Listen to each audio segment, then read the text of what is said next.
Mon rêve est plein d'un vin trembleur comme une flamme. Écoutez la chanson lente d'un batelier qui raconte avoir vu sous la lune 7 femmes tordre leurs cheveux verts et longs jusqu'à leurs pieds. Debout, chantez plus haut en dansant une ronde, que je n'entende plus le chant du batelier. Et mettez près de moi toutes les filles blondes, au regard immobile, aux nattes repliées. Le Rhin est ivre, où les vignes se mirent, tout l'or des nuits tombe en tremblant s'y refléter. La voix chante toujours à en râle mourir, ces fées aux cheveux verts qui incantent l'été. Mon verre s'est brisé comme un éclat de rire. Bonjour. Ce poème, Nuit rhénane, est daté de 1902. Son auteur, Guillaume Apollinaire, a alors 22 ans. Il met en scène le pouvoir de cet alcool qui donne son titre au recueil couvrant, dans la vie du poète, la période de 1898 à 1913. À la magie noire des fées mortifères, Apollinaire oppose la magie blanche de la flamme créatrice. Le jeune homme la possède en lui intensément, la flamme créatrice, et cela depuis sa plus tendre enfance en Italie, où il est né le 26 août 1880 à Rome. C'est un passionné d'écriture. Il sera romancier, dramaturge, conteur, critique littéraire, chroniqueur, auteur de scénarios. Mais ce qu'il aime par-dessus tout, c'est la poésie. Et ses poèmes, avec toutes les innovations qu'ils comportent, expriment ses sentiments personnels toujours liés à une émotion. Il aime aussi la peinture et le dessin, et souvent les mots et les phrases qu'il dépose sur le papier sont disposés de manière à former un dessin. 16 poèmes sur les 50 d'alcool sont dédicacés à des peintres ou à des écrivains. Il sera l'ami de Derain, Vlaminck et Picasso, ainsi que de Marc Jacob et de Jean Cocteau. Cette année 1902, il est très amoureux d'une Anglaise, Annie Playden, qui ne répond pas à ses avances. Il se console alors en publiant contes et poésies dans diverses revues parisiennes et pour vivre travaille dans une banque. Les années suivantes, il écrit dans plusieurs journaux, entame sa collaboration avec la revue Vers et Prose, compose 2 romans érotiques, Les 11 000 verges et les mémoires d'un jeune Don Juan, tombe sous le charme de Marie Laurencin et en juillet 1914, avec son meilleur ami, André Rouvert, il est à Deauville où il est chargé par Comoédia d'une chronique de la saison de Deauville. C'est alors que se produisit un événement considérable qui allait bouleverser la vie des 2 amis, en même temps que ceux d'un million d'hommes à travers des millions d'hommes à travers le monde, et qu'il évoque dans La Petite Auto.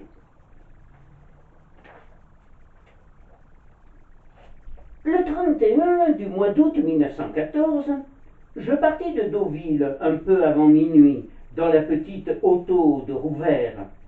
Avec son chauffeur, nous étions 3. Nous dîmes adieu à toute une époque. Des géants furieux se dressaient en Europe. Les aigles quittaient leur air, attendant le soleil. Les poissons voraces montaient des abîmes. Les peuples accouraient pour se connaître à fond.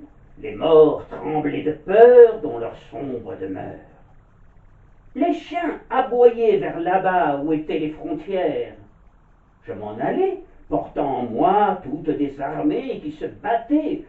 Je les sentais monter en moi et s'étaler les contrées où elles serpentaient, avec les forêts, les villages heureux de la Belgique, Francorchamps, avec l'eau rouge et les Pouhons, région par où se font toujours les invasions, artères ferroviaires où ceux qui s'en allaient mourir saluaient encore une fois la vie colorée, océan profond où remuaient les monstres dans les vieilles carcasses naufragées, hauteur inimaginable où l'homme combat plus haut que l'aigle ne plane, l'homme y combat contre l'homme et descend tout à coup comme une étoile filante. Je sentais en moi des êtres neufs, pleins de dextérité, bâtir et aussi agencer un univers nouveau. Un marchand, d'une opulence inouïe et d'une taille prodigieuse, disposait un étalage extraordinaire, et les bergers gigantesques menaient de grands troupeaux muets qui broutaient les paroles et contre lesquels aboyaient tous les chiens sur la route. Je n'oublierai jamais ce voyage nocturne où nul de nous ne dit un mot. Et 3 fois nous nous arrêtâmes pour changer un pneu qui avait éclaté. Et quand, après avoir passé l'après-midi par Fontainebleau, nous arrivâmes à Paris, au moment où l'on affichait la mobilisation, nous comprîmes, mon camarade et moi, que la petite auto nous avait conduits dans une époque nouvelle. Et bien qu'étant déjà tous deux des hommes mûrs, nous venions cependant de naître.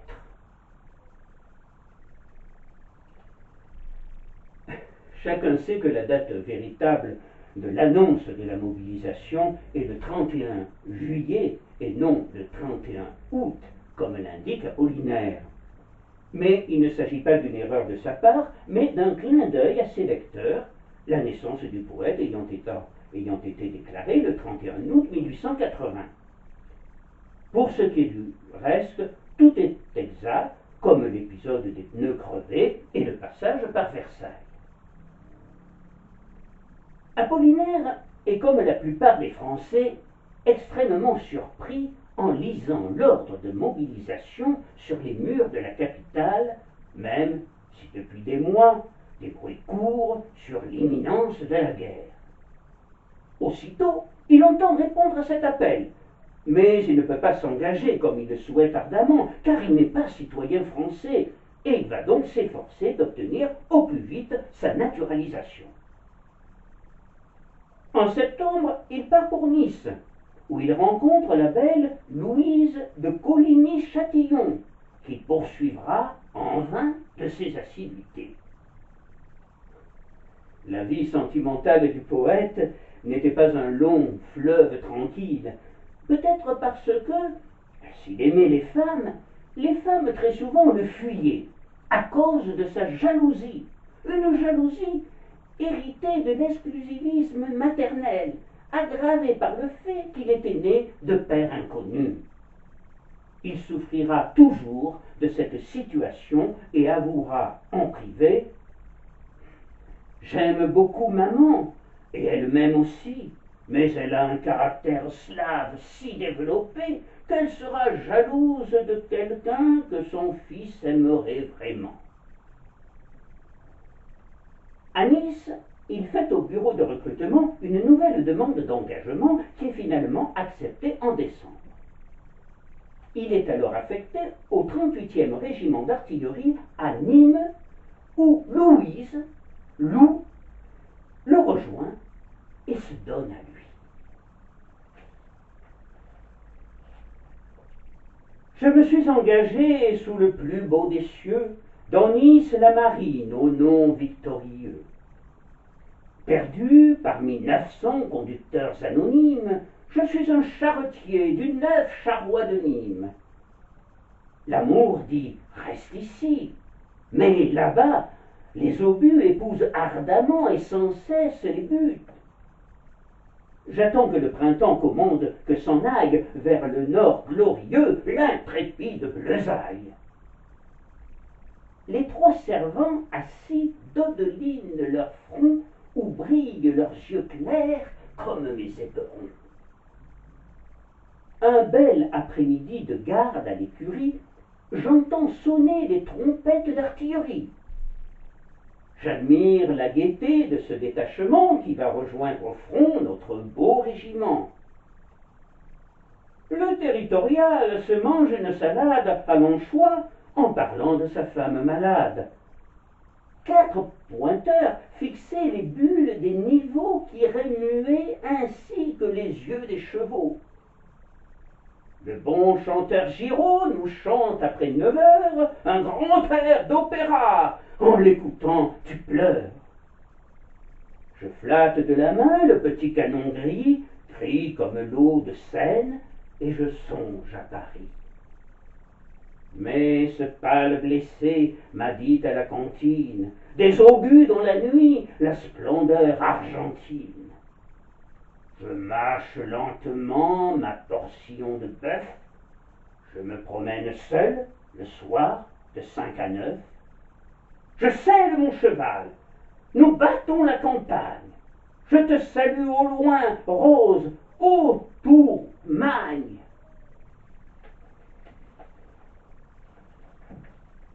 Après la première année, où aucune des deux armées ne parvinrent à prendre un avantage décisif, l'armée française, comme l'armée allemande, pour se protéger et limiter les pertes, commença à s'enterrer dans les tranchées. Celle des Français étant bien plus rudimentaire que celle des Allemands, car le haut commandement craignait que l'on ne s'endorme dans le confort de tranchées trop douillettes, et que cela ne nuise à l'indispensable esprit d'offensive. Cela commença dès le mois de janvier 1915. Dans ces tranchées cheminèrent, dans un va-et-vient incessant, agents de liaison, hommes de corvée, brancardiers. Dès qu'il pleuvait, le sol se transformait en cloaque. C'est pourtant là que vivront, nuit et jour, pendant presque 4 ans, des centaines de milliers d'hommes exposés à toutes les intempéries, froid, pluie, neige, en endurant la soif, la vermine, les rats, la gadoue, soumis surtout aux alarmes, à l'enfer des bombardements, à l'angoisse des attaques. Les poilus avaient le sentiment d'être la frontière vivante de la France meurtrie, écrira Auguste Bastide dans Tranchées de France et d'Orient. La vie dans les tranchées fera l'objet de nombreux récits écrits par des témoins, des souvenirs poignants, comme ceux de 14, de Maurice Genevoix, mais aussi de romans dont certains devinrent célèbres, comme Les Croix de Bois, de Roland d'Orgelès, ou, plus caustique, Le Feu de Barbus. Tous ceux qui vécurent l'enfer des tranchées rapporteront l'extrême dénuement dans lequel ils vivaient. Hirsute, sale, maculé de terre, le combattant perd toute apparence humaine.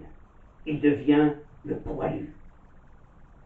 Ce n'est pourtant pas à cause de son aspect, sachant que les soldats se sont toujours efforcés de se raser, de se laver, même dans les tranchées, mais parce que le poil était associé depuis longtemps au courage et à la bravoure.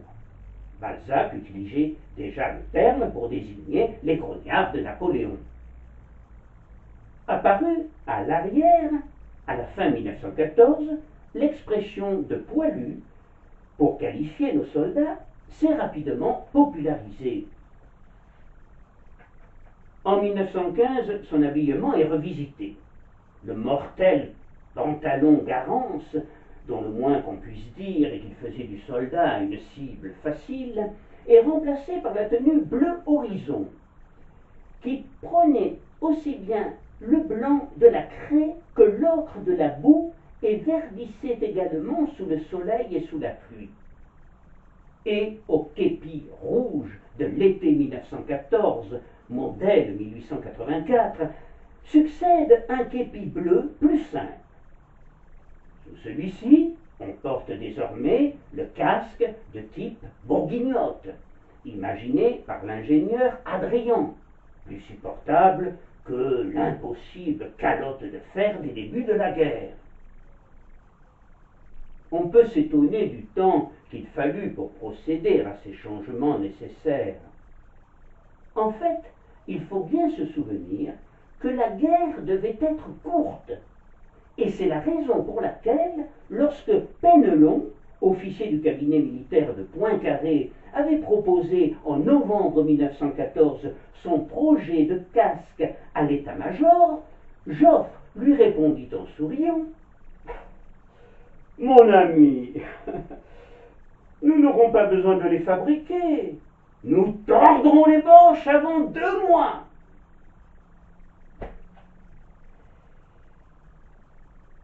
En janvier, Apollinaire est admis au peloton des élèves officiers de réserve. Il reprend par ailleurs ses activités poétiques qui lui permettent de s'accommoder à sa condition de soldat face aux dures réalités d'une guerre de plus en plus éprouvante, de plus en plus meurtrière.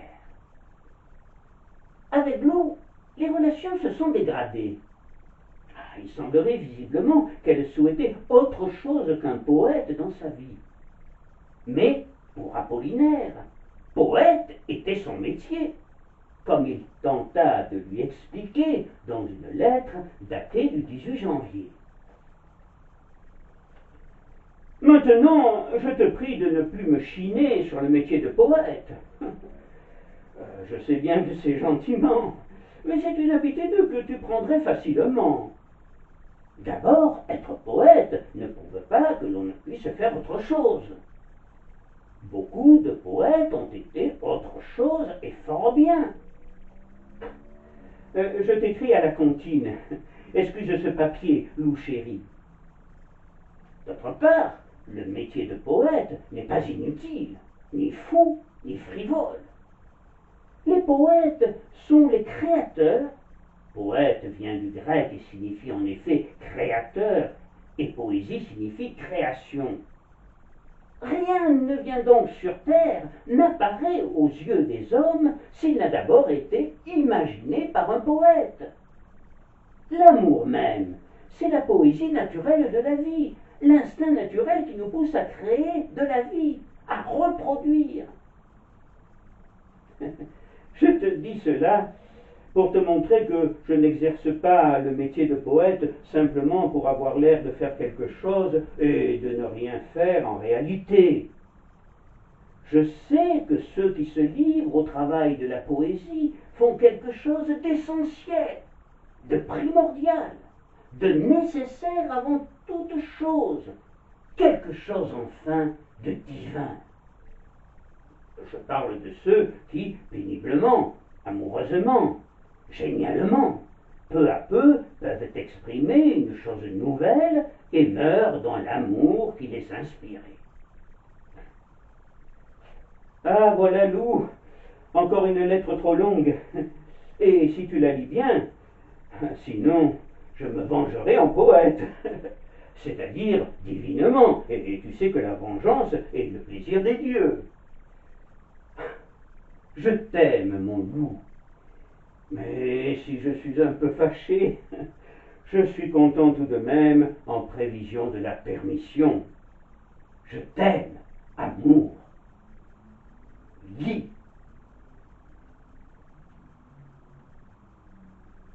Le 6 février, Lou part pour Baccarat via Nancy, où elle va rejoindre Toutou, son ami.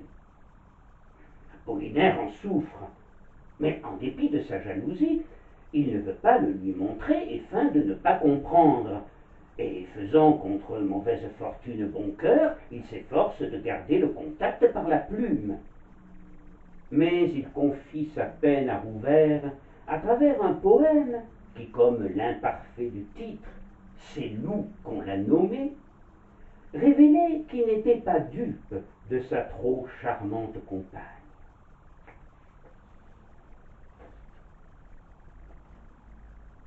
Il est des loups de toutes sortes.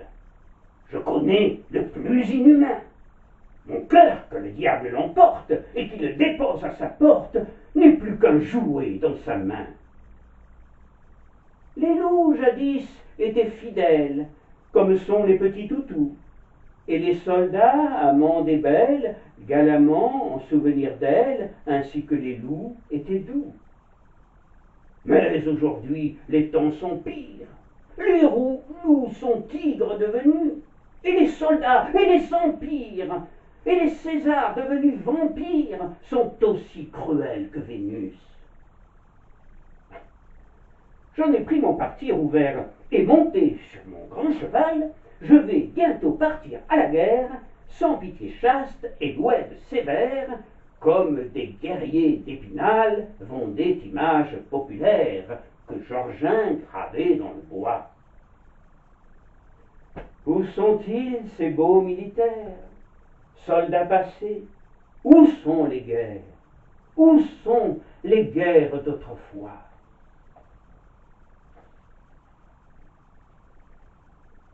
Il reverra Loup le 28 mars à Marseille pour la dernière fois.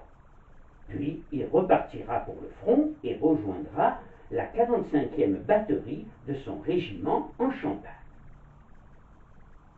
Nommé brigadier en avril, il commence à entretenir une liaison épistolaire avec une jeune fille, Madeleine Pagès, qu'il a rencontrée au début de l'année dans un train.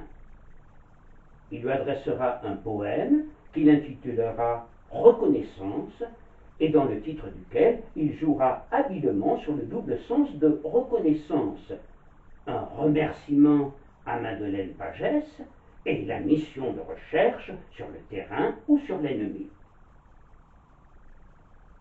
Un seul boulot crépusculaire pâlit au seuil de l'horizon, où fuit la mesure angulaire du cœur à l'âme et la raison. Le galop bleu des souvenances traverse les lilas des yeux, et les canons des indolences tirent mes songes vers les cieux. Au cours de ce mois d'avril, la guerre devient de plus en plus intensive, et Apollinaire passe d'un jour à l'autre de l'optimisme presque joyeux au plus profond pessimisme.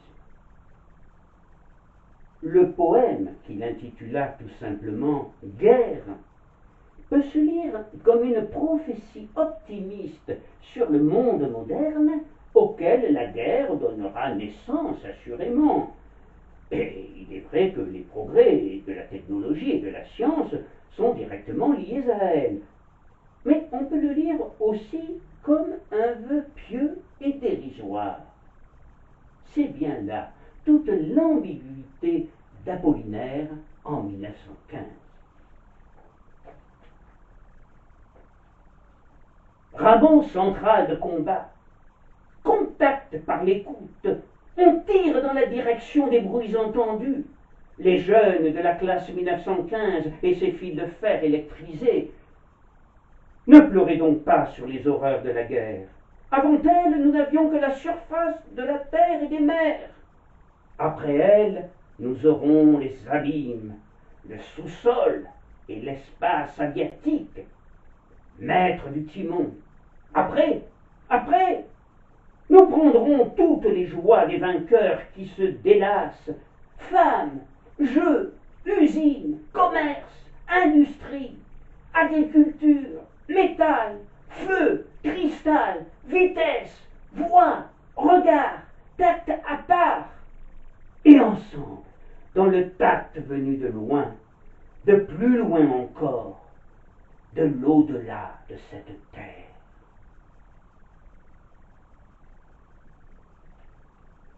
En avril toujours, les obus allemands ne cessent de pleuvoir sur les poilus. Et souvent, c'est dans la nuit qu'ils tombent et font des ravages dans les tranchées françaises, comme les décrit le poète dans La nuit d'avril 1915.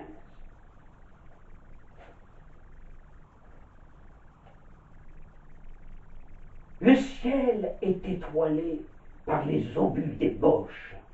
La forêt merveilleuse où je vis donne un bal. La mitrailleuse joue un air à triple croche. Mais avez-vous le mot? Eh oui, le mot fatal. Au créneau, laissez là les pioches. Comme un astre perdu qui cherche ses saisons, cœur obus, éclaté, tu sifflais ta romance, et tes mille soleils ont vidé les caissons que les dieux de mes yeux remplissent ton silence. Nous nous aimons, ô vie, et nous vous agaçons. Les obus miaulaient un amour à mourir, un amour qui se meurt est plus doux que les autres. Ton souffle nage au fleuve où le sang va tarir. Les obus miaulaient, entends chanter les nôtres, pourpre amour salué par ceux qui vont périr. Le printemps tout mouillé, la veilleuse l'attaque. Il pleut, mon âme, il pleut, mais il pleut des yeux morts. Ulysse, que de jours pour rentrer dans Ithaque. Couche-toi sur la paille et songe un beau remords qui, pur effet de l'art, soit aphrodisiaque. Mais, orgue au fétu de la paille où tu dors, l'hymne de l'avenir est paradisiaque.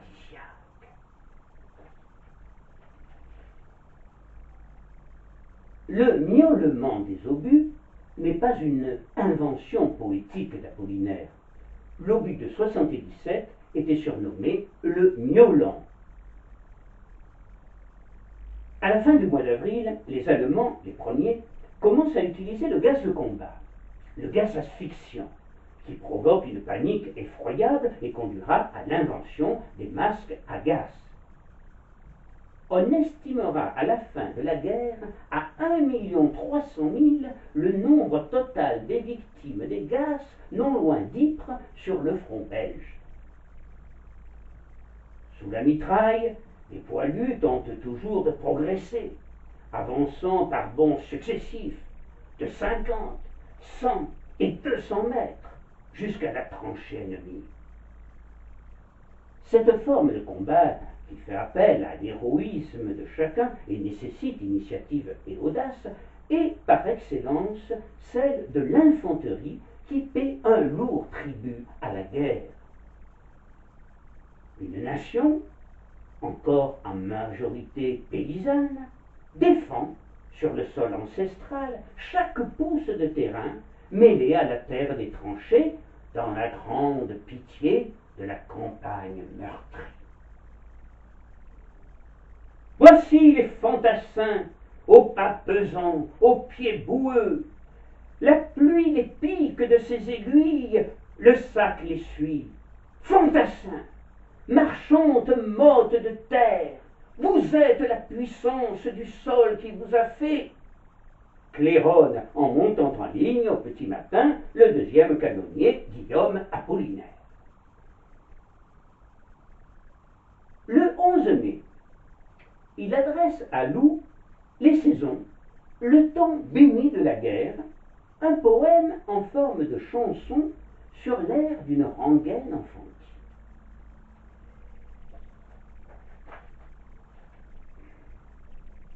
C'était un temps béni, nous étions sur les plages, va-t'en de bon matin, pieds nus et sans chapeau, et vide comme va la langue d'un crapaud. L'amour blessait au cœur, les fous comme les sages. As-tu connu Guy au galop, du temps qu'il était militaire? As-tu connu Guy au galop, du temps qu'il était artiflot, à la guerre? C'était un temps béni, le temps des vaguemestres, ou des biens plus serrés que dans les autobus, et des astres passés que singeaient les obus, quand dans la nuit survint la batterie équestre. As-tu connu Guy au galop, du temps qu'il était militaire? As-tu connu Guy au galop, du temps qu'il était artiflot, à la guerre? C'était un temps béni, jours vagues et nuits vagues, les marmites données aux rondins des cagnards, quelque aluminium où tu t'ingénias à limer jusqu'au jour. Invraisemblable blague. As-tu connu Guy au galop du temps qu'il était militaire? As-tu connu Guy au galop du temps qu'il était tartiflot à la guerre?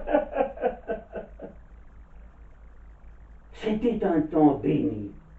La guerre continue. Les servants ont limé la bague au long des mois. Le conducteur écoute, abrité dans les bois, la chanson que répète une étoile inconnue. As-tu connu Guy au galop du temps qu'il était militaire?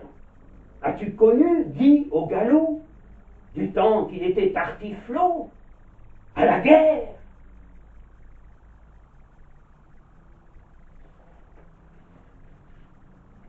Le crapaud dont il est question dans la première strophe était déjà présent dans la chronique qu'il écrivit pour Comoédia à la veille de la guerre.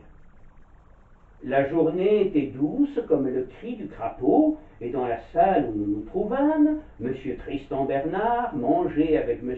André Picard des bonbons au chocolat, auxquels je trouvais justement une figure assez crapaudine. Cette omniprésence du crapaud est liée au fait que son ami, André Rouvert, en élevait 3, Do, Di et Dé. André Rouvert, qui écrivit par ailleurs « Guillaume convenait avec moi que ces petits animaux sombres et nocturnes, à la voix si belle, méritaient bien cette déification où les anciens les avaient portés. » Le poème Les Saisons évoque les étapes de la vie d'Apollinaire depuis la mobilisation et la dernière reprise de C'était un temps béni, juxtaposée au présent, la guerre continue, suggère que tous les souvenirs du passé sont bénis quand on réussit à survivre à la guerre. Réussir à survivre à la guerre semble relever de plus en plus de l'exploit en cette année 1915, et le moral est au plus bas sur le front. Apollinaire et ses camarades ont de plus en plus l'impression d'être entourés d'ombre, celles de leurs compagnons à leur côté. Ils l'expriment avec une grande émotion dans le poème Ombre. Vous voilà de nouveau près de moi, souvenir de mes compagnons morts à la guerre, l'olive du temps, souvenir qui n'en fait plus qu'un, comme 100 fourrures ne font qu'un manteau, comme des milliers de blessures ne font qu'un article de journal, apparence impalpable et sombre qui avait pris la forme changeante de mon ombre, un Indien à l'affût pendant l'éternité. Ombre, vous rampez près de moi, mais vous ne m'entendez plus. Vous ne connaîtrez plus les poèmes divins que je chante, tandis que moi, je vous entends et je vous vois encore. Destinée, ombre, multiple, que le soleil vous garde. Vous qui m'aimez assez pour ne jamais me quitter, et qui dansez au soleil sans faire de poussière, ombre, encre du soleil, écriture de ma lumière, caisson de regret, un Dieu qui s'humilie.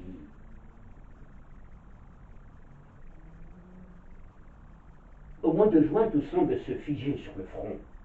La chaleur attise l'apparition de nouveaux ennemis, les mouches et divers parasites, se nourrissant de la peau des malheureux qui se trouvent bien démunis devant eux et tournent dans leurs trous comme un lion en cage.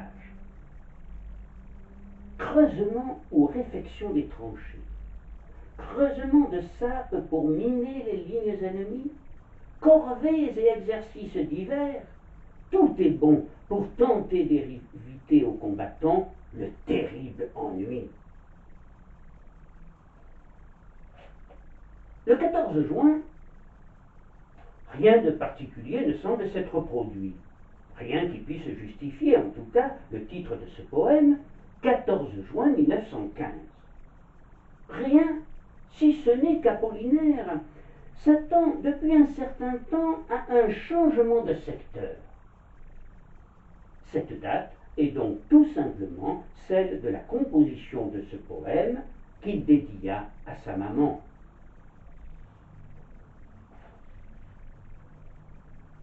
On ne peut rien dire, rien de ce qui se passe, mais on change de secteur. Ah, voyageur égaré, pas de lettre, mais l'espoir, pas un journal. La glaive antique de la Marseillaise de Rude s'est changée en constellation. Il combat pour nous au ciel, mais cela signifie surtout qu'il faut être de ce temps. Pas de glaive antique, pas de glaive, mais l'espoir.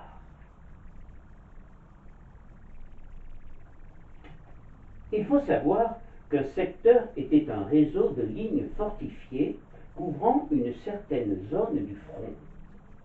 Un ensemble de tranchées, en principe parallèles, y formait la première position. Les différentes unités étaient rarement affectées au même secteur pour plus de quelques mois. Le changement de secteur était ressenti par les combattants comme un nouveau risque et un saut dans l'inconnu, d'où leur angoisse et celle d'Apollinaire qui se manifeste dans ce poème.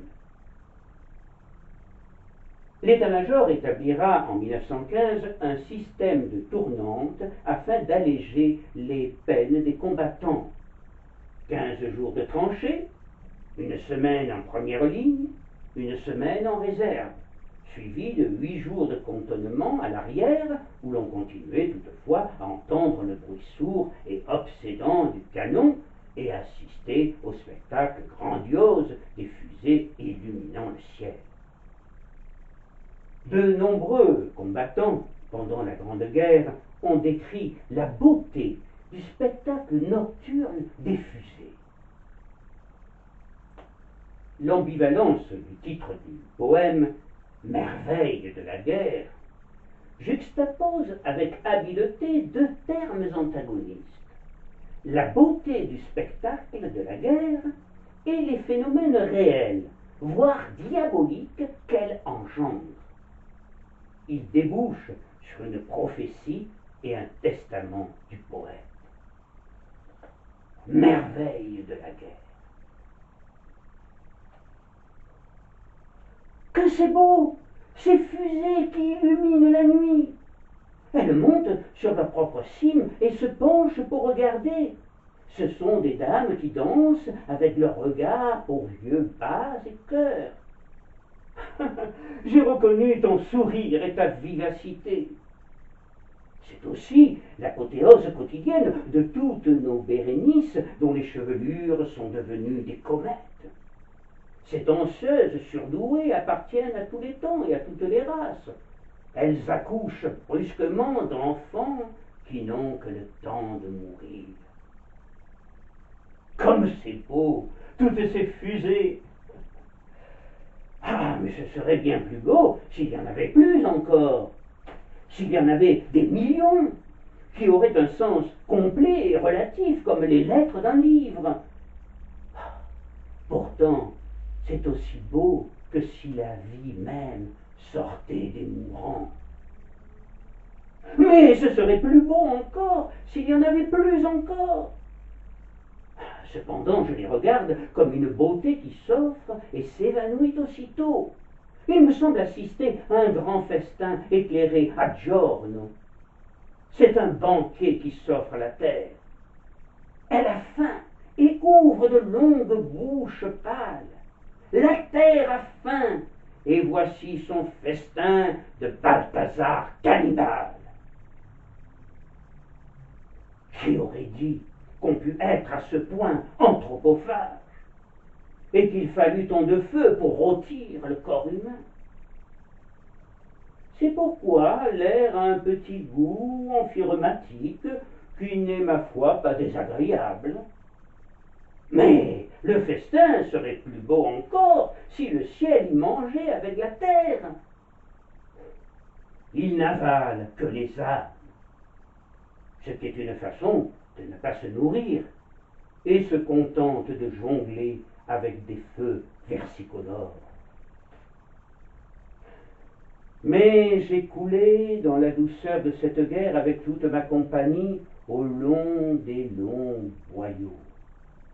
Quelques cris de flammes annoncent sans cesse ma présence.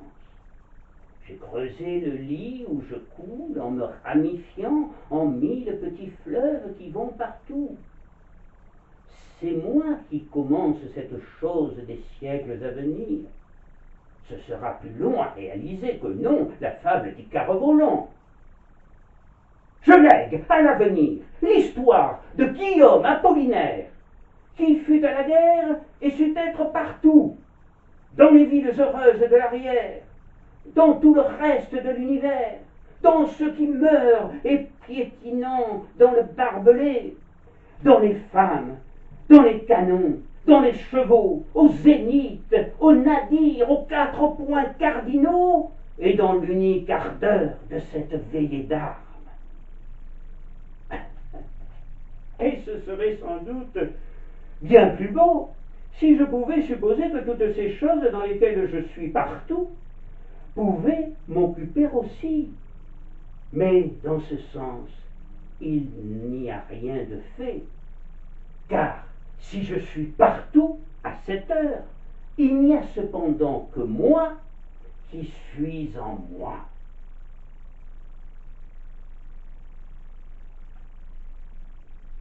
Apollinaire continue à écrire à Madeleine Pagès, et cette correspondance devient presque quotidienne. Finalement, il demande sa main à sa mère, et celle-ci est aussitôt agréée. Il est même invité à passer sa permission chez les Pagès, près d'Oran, en Algérie. Le 25 août, il est promu maréchal des logis. Des tranchées, il reprend avec Madeleine sa correspondance et ses envois de poèmes qu'il écrit sous la mitraille, car la guerre s'intensifie encore. Elle s'intensifie et la France souffre de plus en plus. L'agriculture produit de moins en moins, par manque de main-d'œuvre évidemment, mais aussi par manque d'engrais, celui-ci étant alors exclusivement d'origine allemande. Un nouveau tour de force de l'industrie française est nécessaire afin qu'elle puisse s'adapter à cette nouvelle production chimique. La situation engendre 2 changements majeurs de la société. L'émancipation des femmes, qui remplace les hommes dans toutes les activités vitales du pays, et l'apparition de nouveaux riches qui profitent de la pénurie et du malheur des pauvres gens pour s'enrichir. Le 7 septembre, Apollinaire répondra à la lettre d'une poétesse, Jeanne-Yves Blanc, qui deviendra sa marraine de guerre. C'est dès la fin de 1914 que furent créées, à l'initiative d'associations et d'œuvres patriotiques, les marraines de guerre, qui servirent d'intermédiaires entre le front et l'arrière, le soldat sur le front et sa correspondante. Ultime trace laissée par les poilus, les lettres adressées aux marraines témoignent encore des conditions de vie et de l'état d'esprit des soldats. Et pendant que les bonnes volontés se mobilisent pour soutenir les combattants de plus en plus démoralisés et désespérés, il y a, comme l'écrit Apollinaire, des croix partout, de ci, de là.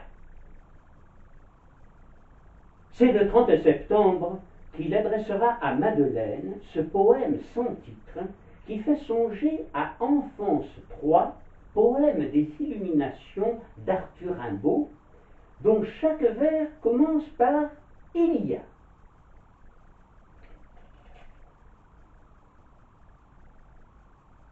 Il y a un vaisseau qui a emporté ma bien-aimée. Il y a dans le ciel 6 saucisses, et la nuit venant, on dirait des asticots dont naîtraient les étoiles.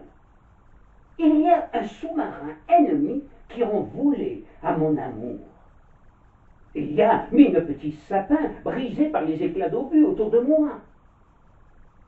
Il y a un fantassin qui passe aveuglé par les gaz asphyxiants. Il y a que nous avons tout haché dans les boyaux de Nietzsche, de Goethe et de Cologne. Il y a que je languis après une lettre qui tarde. Il y a dans mon porte-carte plusieurs photos de mon amour. Il y a des prisonniers qui passent, la mine inquiète. Il y a une batterie dont les servants s'agitent autour des pièces. Il y a le vaguemestre qui arrive au trot par le chemin de l'arbre isolé. Il y a, dit-on, un espion qui rôde par ici, invisible, comme l'horizon dont il s'est indignement revêtu et avec quoi il se confond.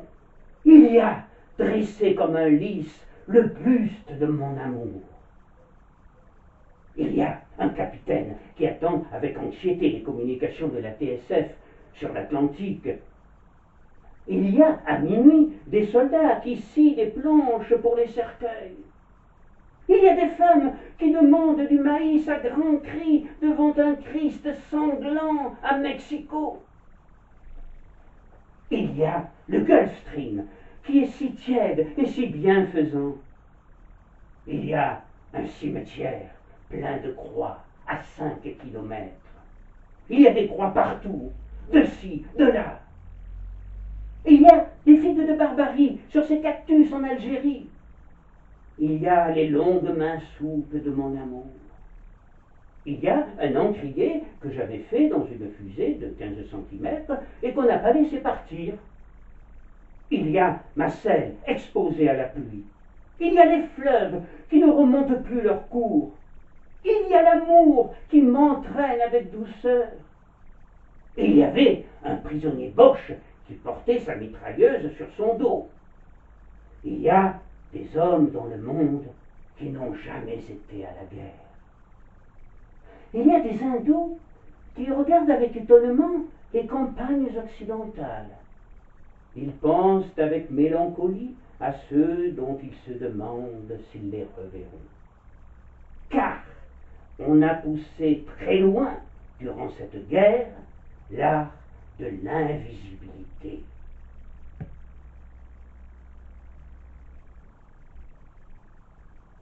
En élargissant, dans ce poème, les évocations à des espaces de plus en plus lointains, comme à un effort d'ubiquité, en faisant glisser le « il y a » vers l'abstraction, le poète, loin de proposer un catalogue, suscite la fusion de l'imaginaire et du réel, qui finissent par nier l'existence affirmée par le « il y a ».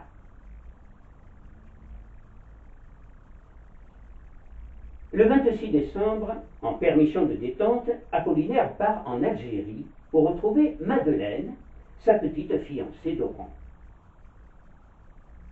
On sait peu de choses de son séjour à Oran, mais l'on peut se demander si ces retrouvailles ont été heureuses. Le ton de ses lettres suivantes se fera moins passionné. Le 10 janvier 1916, il sera à Paris, où il revoit sa mère et ses amis durant quelques heures avant de rejoindre son régiment au front. Le 17 mars, à 16 heures, dans une tranchée du lieu-dit le Bois des Buttes, près de Berry-au-Bac, il est gravement blessé à la tête, à la tempe droite, par un éclat d'obus qui a percé son casque, comme l'avait été 10 mois plus tôt le peintre Georges Braque. Évacué du front, Apollinaire est opéré le lendemain à 2 heures du matin à l'Hôtel-Dieu de Château-Thierry. On réussit, non sans mal, à lui extraire de nombreux éclats de métal. Le 25 mars, il se confie à son ami André Level. Dans une semaine, on sera complètement fixé. Le projectile est entré dans la tête, dont le crâne a été légèrement blessé, légèrement défoncé. Je vous en parle d'après la radiographie, car je n'ai pas vu ma blessure. Le camarade, qui veut bien écrire pour moi et qui l'a vue, me dit qu'elle est profonde, mais belle. Un beau trou, en somme, assez semblable sans doute à celui d'où la Minerve sortit tout armée de la tête de Jupiter. Le poème Tristesse d'une étoile évoque cette belle Minerve.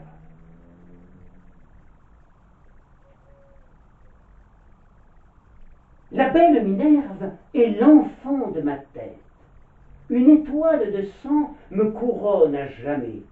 La raison est au fond et le ciel est au fait. Du chef où dès longtemps, déesse, tu t'armais.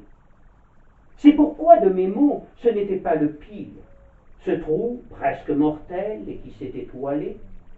Mais le secret malheur qui nourrit mon délire est bien plus grand qu'aucune âme ait jamais scellé.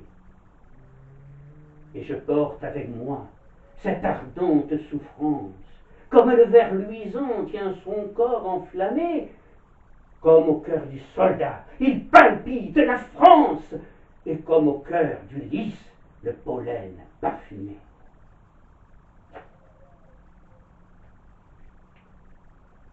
Le 28 mars, il est transféré au Val-de-Grâce, puis à l'hôpital militaire italien situé au Quai d'Orsay. Sa blessure se cicatrise, mais des complications apparaissent et le 9 mai, il devra subir une trépanation. L'opération est réussie, mais sa convalescence est longue. Cité à l'ordre du régiment, il reçoit le 17 juin la Croix de guerre. En août, en uniforme et la tête bandée, tels que les documents les plus célèbres de l'époque nous le montrent, il reprend contact avec ses amis, écrivains et artistes. Mais son état de santé reste précaire et il ne peut plus travailler comme il le souhaiterait. Mais il est très heureux de pouvoir faire publier en octobre Le poète assassiné. Les jeunes poètes ne tarissent pas d'éloges sur lui, ce qui le touche beaucoup. En 1918, il rompt avec sa fiancée Doran. Et le 2 mai, il se marie avec Jacqueline Cobb, l'adorable rousse qu'il avait soignée avec tant d'affection après sa blessure. Ses témoins sont Picasso et Ambroise Vollard. Apollinaire est heureux. Mais la guerre n'est pas terminée, et ses nuits sont tourmentées par d'affreux cauchemars. Calligramme, poème de la paix et de la guerre, paru en avril, dont sont extraits les poèmes que nous venons d'entendre, consacre la place du poète soldat dans la poésie, une poésie pleine d'amour, de tendresse et d'humanité. Apollinaire donnera le ton à la génération suivante et marquera profondément les surréalistes. Mais il semblerait qu'il n'avait pas encore suffisamment payé son tribut à cette guerre atroce. Atteint par l'épidémie de la redoutable grippe espagnole, il dut s'aliter fin octobre dans son appartement du boulevard Saint-Germain et Jacqueline redevint alors son infirmière dévouée. Au 52e mois d'une guerre sans précédent dans l'histoire, l'armée française, avec l'aide de ses alliés, a consommé la défaite de l'ennemi. L'armistice est entré en vigueur ce matin à 11 heures. Ce communiqué de presse est daté du 11 novembre 1918 à 21 heures et il est signé du général Philippe Pétain, chef des armées françaises. Contre toute attente, si elle se répand à toute vitesse sur les champs de bataille et provoque un grand soulagement, l'annonce de l'armistice est accueillie avec calme dans les régiments, sur le front, alors qu'elle provoque d'incroyables scènes de liesse dans tout le pays. Le bilan de ces 4 années de guerre est effroyable. Et je dirais même qu'il dépasse l'entendement. Sur 8 millions de mobilisés entre 1914 et 1918, plus de 2 millions ne revinrent pas, et leurs noms resteront gravés dans la pierre froide des monuments aux morts de nos villes et de nos villages. À Paris, le matin même de l'armistice, Picasso et Max Jacob débarquent chez Madame Cocteau au 10 rue d'Anjou et tambourinent longuement à la porte. Cocteau, qui est encore en robe de chambre, pense d'abord qu'ils viennent lui annoncer la signature de l'armistice. Mais leur visage défait et triste l'alarme. Ils viennent en fait l'informer que Guillaume Apollinaire était très mal. Le soir même, lorsque Cocteau arriva boulevard Saint-Germain, il était trop tard. Il évoquera plus tard avec émotion sa dernière vision du grand poète. Sa petite chambre était pleine d'ombre et d'ombre. Celle de sa femme, de sa mère, de nous, d'autres qui circulaient ou se recueillaient et que je ne reconnaissais point. Sa figure morte éclairait le linge autour d'elle. D'une beauté laurée, si radieuse que nous crûmes voir le jeune Virgile. La mort, en robe de Dante, le tirait comme les enfants par la main.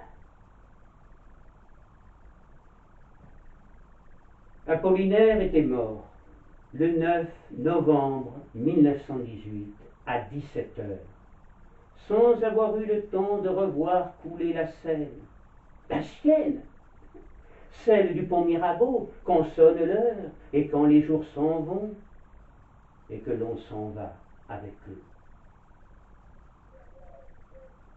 Il avait rejoint les ombres de ses compagnons morts à la guerre et entré dans la lumière. As-tu connu Guy au galop du temps qu'il était militaire? As-tu connu Guy au galop du temps qu'il était tartiflot à la guerre?